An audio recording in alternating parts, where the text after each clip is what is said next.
దేశవ్యాప్తంగా కరోనా మరోసారి విజృంభిస్తుంది. తెలంగాణ రాష్ట్ర వ్యాప్తంగా కూడా అధికారులను అప్రమత్తం చేసింది తెలంగాణ రాష్ట్ర ప్రభుత్వము. కోవిడ్కి సంబంధించిన ఆసుపత్రుల్లో ఏర్పాట్లు ఎలా ఉన్నాయనే అంశానికి సంబంధించి నిజామాబాద్ జిల్లా జనరల్ ఆసుపత్రిలో ఉన్నాం. ఆసుపత్రి సూపరింటెండెంట్ ప్రతిమారాజు ఉన్నారు. అన్నాడు చెప్పండి మేడం, ముఖ్యంగా కోవిడ్కి సంబంధించి కోవిడ్ అయితే అత్యధికంగా విజృంభిస్తుంది, మరోసారి కోవిడ్ పంజా విసురుతుంది. దానికి సంబంధించి తెలంగాణ ప్రభుత్వం అయితే అప్రమత్తం చేసింది.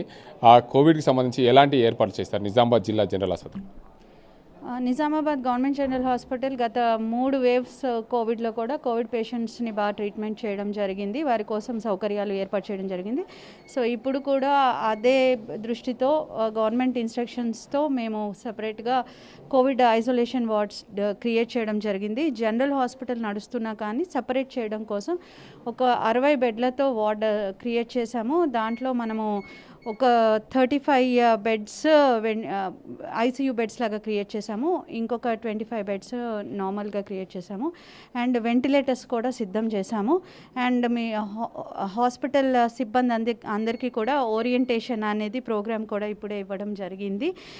ఓపీలో ఎలా ఉండాలి, సిమ్టమ్స్ లక్షణాలు వచ్చిన వాళ్ళకి టెస్టింగ్కి తీసుకువెళ్ళడము, టెస్టింగ్లో పాజిటివ్ వచ్చిన వాళ్ళని ఐసోలేషన్ చేయడము, ఐసోలేషన్లో ఉంచిన వాళ్ళు ఒకవేళ ఇంటి దగ్గర ఉన్నామన్నా కానీ మందులు ఇచ్చి పంపించడం, ఇక్కడ ఉంటాము అనుకుంటే ఇక్కడ ఏ మందులు ఇవ్వాలి, సో వాటి కోసం అని చెప్పి మీటింగ్స్ కండక్ట్ చేసి ట్రైనింగ్ సెషన్ పెట్టి డైరెక్షన్స్ ఇవ్వడం జరిగింది.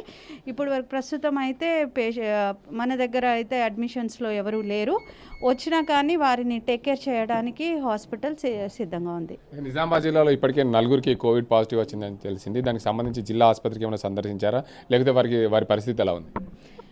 వచ్చిన వాళ్ళు మరి హాస్పిటల్లో అడ్మిషన్ అయితే తీసుకోలేదా అండి. మేబీ ఇప్పుడున్న వేరియంట్లో తక్కువ లక్షణాలు ఉన్నాయి అని WHO కూడా చెప్పడం జరిగింది. సో తక్కువ లక్షణం ఉన్న వాళ్ళు ఎక్కువ మంది ఇంట్లోనే ఉండడానికి ప్రిఫర్ చేస్తారు కాబట్టి వారు ఇంట్లోనే ఉన్నట్టున్నారు. మా దగ్గరికి అయితే రాలేదు, అడ్మిషన్కి అయితే రాలేదు. వారి ఇన్ఫర్మేషన్ DMHO దగ్గర ఉంటుంది.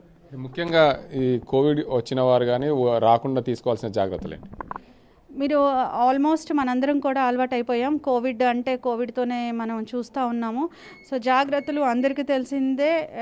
ఎక్కువ మంది ఉన్న దగ్గర కొంచెం సోషల్ డిస్టెన్సింగ్ పాటించడము, దూరాన్ని పాటించడము, మరియు తరచూ చేతులు కడుక్కోవడము, గుంపుల్లోకి వెళ్ళినప్పుడు మాస్క్ పెట్టుకోవడము, ఎవరు అయితే కోమార్బిడ్ కండిషన్స్తో ఉంటున్నారో డయాబెటీస్ కానీ, blood pressure, heart disease, kidney disease, cancer పేషెంట్లు, ఇటువంటి వారు ఎక్కువగా ససెప్టబుల్ ఉంటారు. వారికి సివియర్గా వచ్చే అవకాశాలు ఉంటాయి. కాబట్టి అటువంటి వారు ముందు జాగ్రత్తగా ఇవన్నీ పాటిస్తే బాగుంటుంది.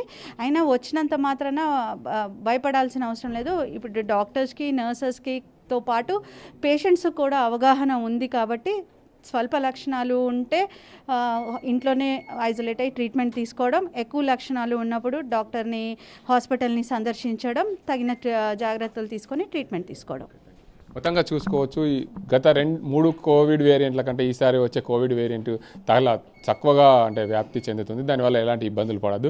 ఎవరైనా సరే రోగ నిరోధక శక్తి తక్కువ ఉన్న వారందరికీ కూడా తగు జాగ్రత్తలు తీసుకోవాలి. ముఖ్యంగా కోవిడ్ వచ్చిన వారు కూడా ఎలాంటి అపోహలు కానీ ఎలాంటి ఇబ్బందులు పడాల్సిన అవసరం లేదు. ఇంట్లోనే ఉండి హోమ్ ఐసోలేషన్ తీసుకుంటే బాగుంటుందని చెప్పి నిజామాబాద్ జిల్లాకు చెందిన ఆసుపత్రి సూపరింటెండెంట్ చెప్తున్నారు. ఇది ఇక్కడ పరిస్థితి.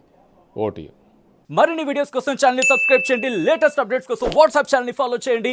అండ్ లింక్ డిస్క్రిప్షన్ లో ఉంది.